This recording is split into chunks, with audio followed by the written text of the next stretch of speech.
Hello, welcome to this carrier update brought to you by Powerfleet. I'm Anthony Smith here with Thomas Watson. Thomas, we're starting off with a map. What are we getting into? Good morning, happy Monday. Pleasure to be with you all today. And we've got the map. So springtime is starting to approach a little bit. Weather is warming up. And so what we're starting to see as well is tender rejections are heating up a little bit in the southeast area. So checking out parts of Atlanta, Columbia, South Carolina, Jacksonville, most of Florida, we're starting to see a situation where outbound tender rejections are rising. And at the same time, volumes are creeping up just a little bit, getting ready for your springtime surges, your lawn mowers, all your other stuff for the gardening and others. So large places, large retailers, as well as home improvement places are going to start ramping up. Checking out parts of the Midwest, it's the opposite right now. So we almost have a polarity situation where parts of the Midwest are seeing declining tenders after dealing with weather conditions for the past month. And then even in parts of the upper Midwest and the Great Plains area, you still see that while it looks really high, the level of volume, that's kind of the key thing here. So, we could look at parts of Omaha, Nebraska, and other markets, but at the same time, compared to the rest of the country, they just don't ship as much. So this is going to look a little bit outsized. And then finally, on parts of the Midwest, rejections are low. I mean, if we look at this map here, we have the weighted rejections. So it kind of looks like we have a topography of the country. Well, all of this rise is basically correlated to outbound tender rejections. So pretty flat out west. Out on the East Coast, though, still a little bit heinous. We're just seeing quite a bit of volatility. Yeah, I think that's an excellent point that you brought up in the beginning, that volumes are still creeping up, and it's only going to keep going up as we get into some of that busy spring season. Correct, and that's going to bring us into our second chart.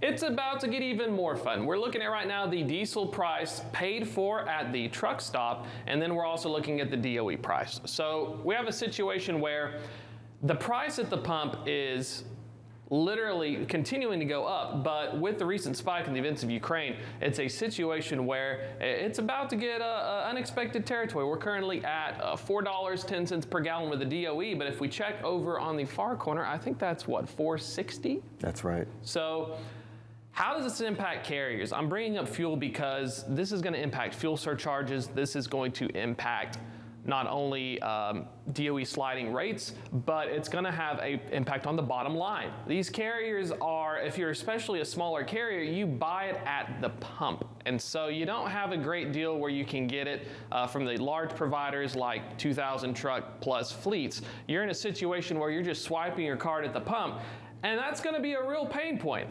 The other problem is some of these carriers are not going to price their freight correctly to cover for the cost. So we've seen in the past 2 weeks a huge jump. So a $1,500 load that sounded like a great idea 3 weeks ago may in fact need to be priced and adjusted. We haven't seen that yet in the data. Let's go over to chart number 3. Now we're looking at our outbound tender rejections and our volumes. So this is where it gets interesting.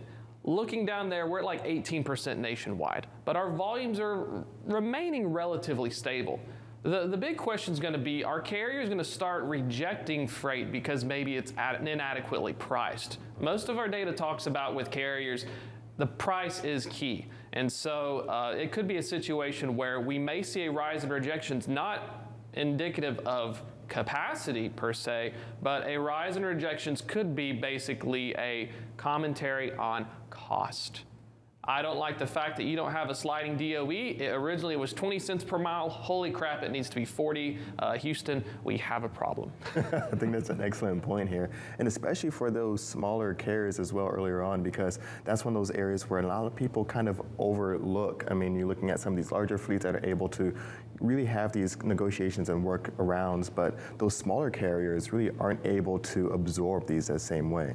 Correct, and that's where it's going to be really interesting to watch in the next few weeks.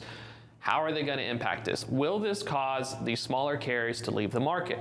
Most of what's coming into the market have been smaller carriers. Let's hit the next chart real quick. It should be the one, boom, equipment orders. So traditionally, we're supposed to be seeing a lot more equipment orders, and that is reflective of capacity in the market. Well, the problem right now is that production is so constrained, that's not happening. So we have our truck stop rate. It continues to go up, but if you look with the blue here, these are ACT equipment orders for Class 8s. It's going down. So there is a lot of pricing discipline right now. A lot of these manufacturers of tractors, Class 8s, they're holding off. They're saying, you know what, I'm not even gonna go like 5% over my commitment because I don't know what the heck's going on. So we're in a very weird spot right now, to say the least, that rising fuel costs, rising truck costs, rising rates, and the question is, can you stay ahead of the curve? Yeah, I mean, this is going to be a difficult time to enter. Already that barrier of entry for those new truck prices and used trucks as well, and the limited availability, and now this. So Thomas, thank you so much for this update. We'll check in with you again throughout the show today, but right now we're going to take a quick break. Don't go anywhere. We'll be right back with more FreightWaves Now.